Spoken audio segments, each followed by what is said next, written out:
Comme tous les jeudis, nous avons fouillé les archives. Focus ce soir sur la machine à écrire, un objet désuet. Et pourtant, jusqu'au début des années 80, tout le monde ou presque en avait une à la maison. Mais depuis, l'ordinateur, bien sûr, l'a remplacée. Oui, c'est l'ancêtre du clavier. Les jeunes qui nous écoutent n'ont sans doute jamais touché cette machine, devenue aujourd'hui un objet de collection. Alors, est-ce que c'était mieux avant? Réponse avec Nathalie Massard. Vous êtes prêts?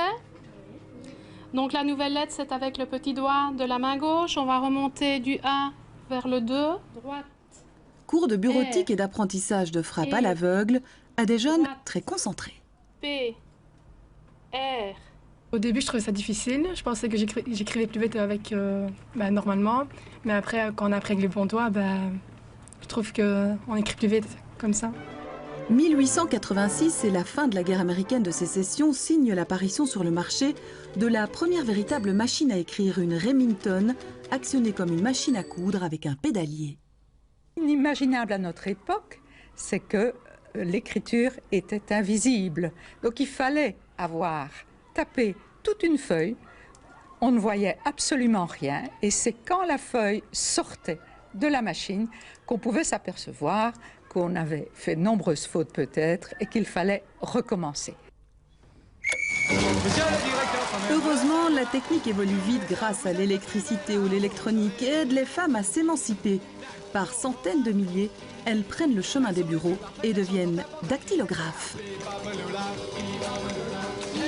Aujourd'hui, après un règne d'un siècle, le clavier d'ordinateur a relégué la machine à écrire aux oubliettes. Qui a déjà tapé sur une vieille machine à écrire? C'est un peu plus compliqué. Il faut plus appuyer sur les touches et c'est compliqué.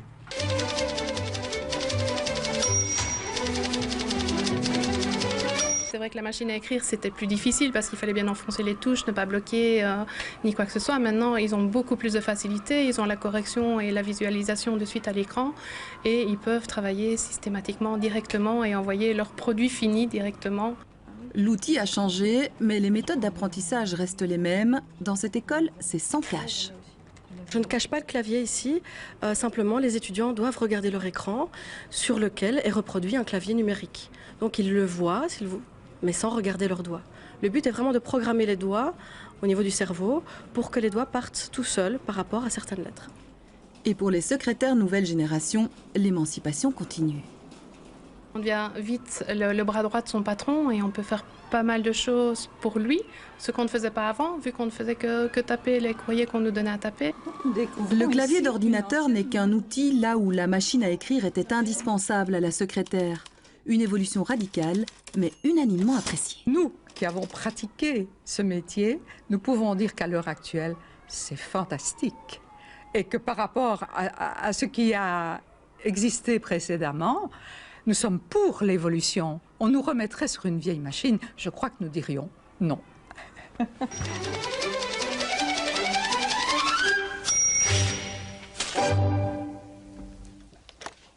On ne sait pas si la demande